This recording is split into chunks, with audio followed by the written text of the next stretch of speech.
Hello పెళ్లి పేరయ్యా. రాంబాబు ఈ బుద్ధే కదా నీ పెళ్ళి? పెళ్లి ఈ పొద్దే, శోభనం ఎప్పుడు? కాదురా, పెళ్లి అయిపోయిన వెంటనే పెడతారు లేరా శోభనం. ఏం తొందర పడతారా? కాదు పేరయ్యా, ఈమె నా ముందుకు వచ్చాదంటే నిజమేనా? కాదురా, ఇవన్నీ నేను చెప్పకూడదురా.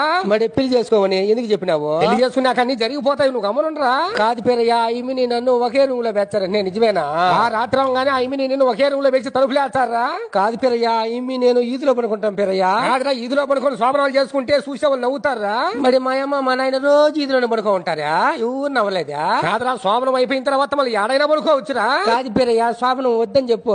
కాదురా, నీకు పిల్లోడు పిల్లగా వద్దు నీక. ఇంకా ఇమ్మని చేసుకుంటా, ఇంకేం వద్దని చెప్పు. కాదురా, మీకు ముద్దో ముచ్చటాన్న పెట్టమంటారా నువ్వా? నాకు పువ్వు చేసి పెడితే చాలు పేరయ్యా. కాదురా, రోజు బువ్వే తింటా ఉంటా, ఐ మీన్ తినవా ఒక రోజన్నా? నాకు వద్దు పేరయ్యా శోభనమా. యాడ్స్ కాకరా. మా ఎత్త చెప్పింది నేను ఒకే దుప్పట్లో పడుకోవాలంట పేరయ్యా. కాదు, పనుకోరా. నాకు ఉబ్బ పెడతాది, నేను ఈదులో పడుకుంటా. కాదురా, పెళ్ళైన కొత్తలో ఎవరు చూడడం చోట పడుకోవాలరా, అట పనుకోకూడదు. అట్టయితే మా తాత వాళ్ళ ఊరికి పోయి పడుకుంటాలే పేరయ్యా. కాదురంగా ఐమికి ముద్దూరు పెట్టారా? ఏమి మీకు వాళ్ళ చుట్టాలు ఎంతమంది లేరు? తప్పురా, మాట మాట్లాడకూడదు, ముద్దు నువ్వే పెట్టాలరా.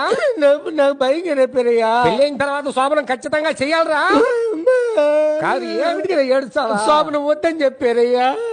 అది యాడ్స్ కాకరా. పేరయ్యా, మళ్ళీ పెద్దలైనాక శోభనం చేసుకుంటాలే పేరయ్యా. కాదురా, నువ్వు ఖచ్చితంగా శోభనం చేయాల్సిందేరా.